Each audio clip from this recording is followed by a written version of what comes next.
Hello everybody, and welcome to Pravus Gaming and Steamed, the series where I go through my Steam library and find the games that I bought but never had a chance to play. On today's agenda is Crypt of the NecroDancer. This is a kind of a roguelite dungeon crawler game, not that unlike The Binding of Isaac, or perhaps, was it something about the Gungeon? Return of the Gungeon? I don't remember what it is. Anyway, yeah, this is sort of similar in a lot of ways. It is a randomly generated dungeon crawler where you gather up loot and you try to beat up some bosses. But, unlike all the others, this one is based off of rhythm. That is the gimmick. Every movement we take ultimately wants to be in rhythm with the beat. Every attack, every step, whatever it's gonna be. And the game honestly becomes very, very fast-paced and enjoyable, and it kind of forces you to think on your feet. And it's really unlike any dungeon crawler I've ever played before, and I've really been enjoying myself for the last couple of hours, and I thought this is a perfect game to bring to Steam, so we are going to be doing that. We'll start off in Zone 1 just a little bit so you can kind of get an idea of what the basic levels are like, but I will be voicing over the future segments that you're about to see in this video because it is impossible for me to talk and to play this game and keep the rhythm at the same time, so I hope you will allow me that courtesy. Alright, let's jump into Zone 1 and see how things go. Alright, let's begin with Zone 1. Listen to that music. Alright, so right off the bat, you should notice the pulsating heart down at the bottom. This represents the rhythm, and there is a bit of a story to this game. The long story short is a girl is digging for answers, presumably to find her lost father, and she falls into the Crypt of the NecroDancer. She hits her head. She should be dead, but the NecroDancer revives her and infects her with the beat. Her blood is pounding to a rhythm that she can't ignore, and that's why you have to move like this. The little blue bars will kind of give you an idea when the heart is going to pulse, so you can kind of time your actions. But every single action you take, whether that's moving, whether that's attacking, using an item, or anything, has to be to that rhythm. And no, you can't just speed it up and go like on the offbeat and stuff like that, move twice as fast. That's not an option. I wish it were, but no. Sometimes that makes the game feel a little bit slow. Sometimes it gives you a breather, I don't know, but it does mean you have to be constantly thinking on your feet. There is no time to sit around and dawdle in Crypt of the NecroDancer. Every action needs to be somewhat deliberate. You can't really afford to panic, or else you're probably going to lose your combo and or get murdered. We're going to break this wall right here because I see a crack in it, and I know that usually means good stuff. In this case, it means I can sell an item at a special room. I try to sell my little dagger at this point, but they don't want to buy that because it's just the generic version of things. So, no money for me. Oh well, it's a terrible dagger, but we'll have to live with it. Let's continue on. So, yeah, the game, as a result, ends up being very, very fast-paced, and I don't know, it's different. Ooh, a titanium spear, that's nice. It's very different from a game like The Binding of Isaac, perhaps, but in its own way, I find it really, really enjoyable. I've already sunk about 2 or 3 hours into this game, and I'm loving it. I'm absolutely adoring it thus far. Okay, this is a diamond that we're picking up here. Now, the way that diamonds work is they are your progression system. So unlike in a game like, say, The Binding of Isaac or perhaps Enter the Gungeon, when you defeat enemies, you would get a new item unlocked that can randomly appear in the future levels, right? Well, in Crypt of the NecroDancer, whenever you die or finish a zone, then whatever diamonds you have collected, you can spend in the lobby to try and unlock new items. So it means that even if you lose a level, if you've collected any diamonds, you have a chance to continue progressing, which is really, really cool. Because in a game like The Binding of Isaac, if I die 15 times in a row, I might just give up. I'll think, oh well, it's hopeless. There's no way I'm ever going to beat this. But in Crypt of the NecroDungeon, if I die 15 times, I just feel all the more resolved to keep going, because the thought is, well, yeah, I've died a lot, but I didn't have these items those last times, maybe now will be different, and it makes the game far more fast-paced and enjoyable. You feel like you're actually accomplishing something even if you die, and I can really appreciate that personally. Maybe not everyone else could, but I definitely can. That skull in the ground, by the way, is a trap. I'm going to try not to step on that, because blades will pop up and hurt me. I don't really want that. You'll notice, by the way, that I'm automatically digging the walls as I move. That's because I picked up a special item, a helmet. You can see on my head, it's like a miner's helmet thing. There are random items throughout the game, some trinkets, different kinds of weapons and armor, and, usables, consumables, spells, and things that you can use. Right now, my weapon has been switched up to this titanium spear, which is really solid, because the dagger can only attack one tile away, and it does very little damage, but you can technically throw it. Well, the titanium spear attacks 2 tiles away, so I actually am a lot safer, and because it's titanium, it does extra damage, and I can still throw it. so it objectively is just a much better version of the dagger, and it'll make it a lot easier to try and beat this.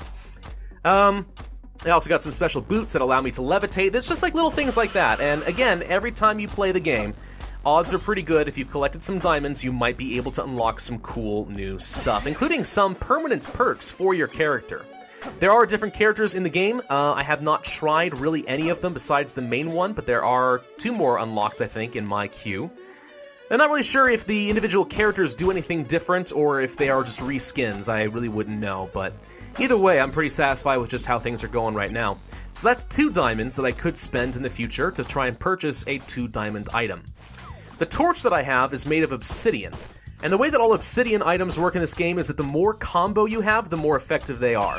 So because right now I'm maxed out at a combo multiplier of 3.5, which I actually just wrecked and brought back down to 2.5, my torch sees further, and if I had an obsidian weapon, it would do even more damage. So the game actively encourages you to keep the beat, keep the combo, and don't lose it. Okay, we just got a pretty cool ring right there. We're going to get an extra holster to allow us to take extra weapons, and I'm definitely going to grab the enchant weapon scroll because we can upgrade a type of weapon. That's a titanium broadsword. Instead of attacking 2 tiles away, it allows us to sweep in an arc in the 3 tiles in front of me and hit multiple units. Here's a shrine thing. I don't really think I need to do anything here, and I don't even have the money. I'd have to spend 50 gold to do this, so we won't bother. Let's move on. Oh, that little guy just fell down a hole. So sorry. Because we use the enchant weapon, though... Oh, dragon, hang on. Let's try it back away from the dragon. Red dragon, dodge the fire. Okay, kill the monkey. We got hit. Okay, well, he froze because we had a locket that would freeze enemies the next time we got hit, so that allows us a little bit of time to recover. Anyway, yeah, so we then upgraded our weapon to a blood weapon. The way this works is every 10 units that we kill, 10 enemies, we will gain some health back. So we've already managed to get at least 1 heart back, and since I typically die a lot in this game, extra health generation is certainly extremely valuable, but it does a ton of damage because it was originally a titanium weapon. Kill these little skeletons. Again, you can kind of, maybe just by watching, you can kind of get an idea of how enemies move and how they attack and so on. You know, you'll learn the patterns, and everything becomes a delicate dance at some point. Ooh, Deep Blues. This is a fun boss. It's kind of like a little chess piece. Every, 3 floors or so, there is a boss, and then you can begin the next zone. We are going to be using our AoE effect to our advantage and try to clear out as many animals as possible. Sorry, not animals, enemies. And because we have a special weapon that allows us to charge whenever we kill things, it makes it very easy to make quick work of them. And that's already it. The boss is already dead. That was basically just add control, nothing too crazy. And we'll just go ahead and skip that cutscene because, you know what, you don't need to see any spoilers. Alright, let's start moving on into the second zone, and this is where things are going to get a little bit faster. The levels are far more difficult, new types of enemies will appear, it is very likely I will hurt myself. Unfortunately, we do lose... oh, there's the mini-boss already. Okay, little horsey's trying to chase after me, and he's scary and making shadows appear everywhere. We'll get close and just kind of keep dancing away, because I know he moves every 2 turns, so... And thank you very much, now we have a torch. Now, unfortunately, even when you do beat a level, or a whole zone, the next time you start the next zone, you start off with no items. Which I will say is a little disappointing, because after working so hard to finish up with Zone 1, I kind of wanted to keep my current setup, but no, alas not. Okay, a Ring of Shadows. That was question marks. It was kind of... I wasn't sure what we were going to get. I'm very disappointed by this because it makes us practically blind. I can't even see the giant rock monsters that are chasing me right now. Or the weird little mushrooms, or the doppelgangers, I don't know. But we will get a new ring right here, the Ring of Peace, which gives us extra health and also reduces the numbers of enemies on the map. Which, you know, that may or may not be a good thing. Maybe you want to kill as many enemies as possible because that equals more gold that you can spend in the shop. I don't know. It's still pretty useful anyway. Alright, so we'll go ahead and pick up all this gold. We'll grab an apple because that would allow us to restore health, kill the mushrooms, and move down in through the next set of doors. So, the Crypt of the NecroDancer, if you are in the mood for a really fast-paced, kind of infectious dungeon crawler, I really think this is a game that is worth a shot. I picked it up a long time ago just because I thought it was a really cool concept for a game, and I have not been disappointed thus far. Supposedly, you can create your own custom soundtracks or upload your favorite music, and the game is capable of creating a level based on that. I have not tested that personally, but supposedly you can, and that's pretty cool, I think, so we'll see. Alright, let's kill that stupid little armadillo thing, or bone medillo, I don't know.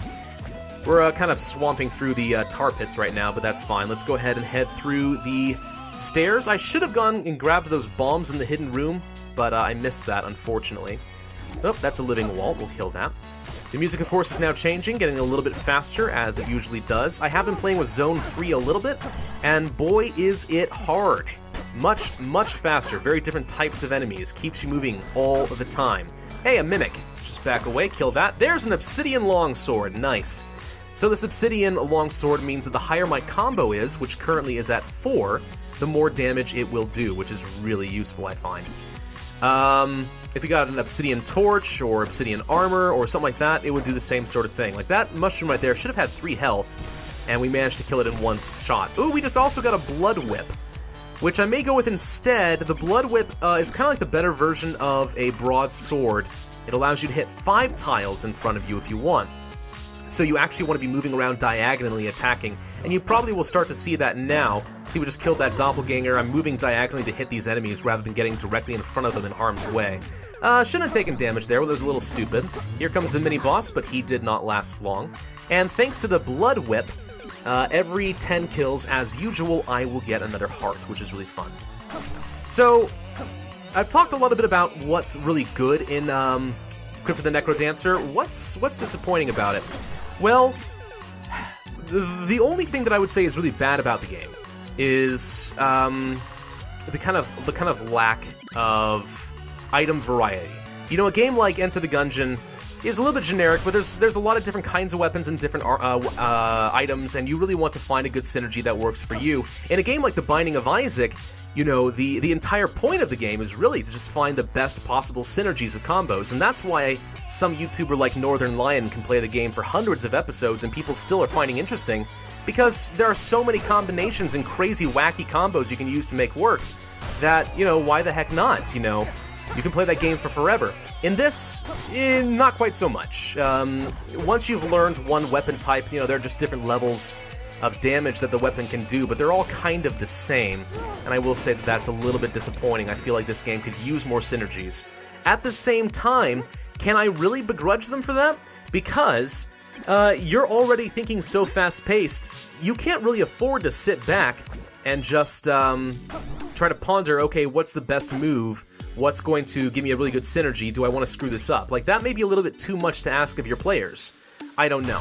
Okay, in here I see a potion of life, and I'm going to grab that because it means when I die, which is going to come up very soon, I'll just resurrect at full health, which is super duper useful. Of course, I'm still trying to use the blood whip very effectively, keeping things diagonally, so I'm not going to take any damage. Don't want to put myself at risk. There we go. Let's kill this little guy here. He's trying to get around. There we go. Nice. Kill the mushroom. Back out. Kill the mushroom. Nice. Very, very good. I'm playing well now. That is an obsidian spear, which, again, has the very long range and has a combat multiplier, but I would rather stick with the blood whip because right now I need the health. Here comes the mini-boss, but that's fine. We can keep away from him. Easy peasy. There are some really difficult bosses in the game. Every floor has a mini-boss, right? Some of them are pretty easy, like that horse, no big deal, and some of them are just ridiculously tough. Little Red Dragon, for example, you saw before. Like, that thing can be a total pain in the butt. But, you know, oh well, sometimes you get lucky and sometimes you don't, and there's always got to be that certain aspect of randomness, right? Of course there does. Okay, we're gonna kill that little mushroom, no problem. I can hear the guy singing, so I know where the shop is, but I did see a little blue glowing thing in the square there that I wanted to get the diamonds. Fear Scroll, okay. Better shovel, sure, why not? We'll go ahead and destroy that explosive mushroom, get some extra gold. Big fan of that. Yeah, he's a little bit annoying, I'm not gonna lie. As you already saw, though, there are different major bosses at the end of every zone, which, some of them are really tough, I'm not gonna lie. I've still not quite learned the patterns of all of them. Sometimes it almost feels a little bit more like Dark Souls, because you want to spend a lot of time... Ooh, that was bad. You want to spend a lot of time, learning the patterns of the bosses, and there is a way to do that in this game. As you travel around, you see that guy in the cage right there. The first several times you play this game, you're probably going to find that there are a bunch of people in cages that you can unlock with keys, and they will unlock new items or new rooms in the lobby that you can use. Oh, sweet, extra heart stuff. That's pretty cool. Ah, achievement. Nice. So one of the guys that I found, for example, I did not mean to do that. One of the guys that I found unlocks a training area for all the bosses. So if you don't want to take the risk, then you can just spend your time practicing on bosses before you encounter them in the real world. Now you'll notice the bars have turned red down there. That means we're coming to the end of the song. I don't think I lose anything if I do not get out of the dungeon before the end of the song, and we actually barely didn't make it. It just automatically makes you move on, so you can't get any more loot. We're gonna fight Death Metal, the boss here, trying to get a sense of the rhythm here. 1, 2, 3, 4, here we go. Okay, I'm gonna use this Blood Whip to try and kill the doppelgangers diagonally. That guy does have a shield, which is making him a little bit harder to hit. I wanted to kind of listen to the music a little bit because it starts to get kind of intense. In ways, I would say that some of the bosses kind of remind me of like some Legend of Zelda style bosses, but I don't know. They're each one has their unique twist, and it's kind of like fighting a raid boss, and it's very intense. Especially like as the music starts to pick up and you realize, oh my gosh, I'm about to lose all my progress for this zone. I need to deal with them. I just took those hits from the doppelganger, and I definitely didn't want that. I have to kill these skeletons with their shields because they're starting to get in the way. But the whip is working out really well for us thus far. I'm just trying to hit this guy from diagonally every opportunity I get. Come on, get in there. Boom! Come on, next one. I don't know what he's saying, but... Pie? Whatever, I don't know, it's death metal. You're not meant to understand it, okay? Death metal is beyond our comprehension. Oh, now he's shooting fireballs, okay. So we don't want to stand side to him, we want to get diagonally. Like, come on. So, there we go, nice. Now we'll grab 10 diamonds for finishing that up. And after every zone you complete, you do get a little bit of a story cutscene, which is pretty useful. Alright, so that is Crypt of the NecroDancer. It is a ton of fun, it is very fast-paced, it is very easy to get into, but it is difficult to master, and I have been having a blast. If you're the kind of person who enjoys a dungeon crawler, I would definitely recommend checking this out. It's got enough of a unique flair that I think it really sets itself apart from the rest of the genre, and I like that. I do appreciate that quite a bit. That's going to be it for me, though. Thank you guys for watching. I appreciate your patience with kind of the different way of formatting this because I wasn't kind of giving my first impressions. But, you know, with this kind of a game, it's very difficult to keep on beat and do things like that. Hope you've enjoyed. Be sure to hit that like button, leave a comment, and subscribe. And I, as always, will see you guys next time.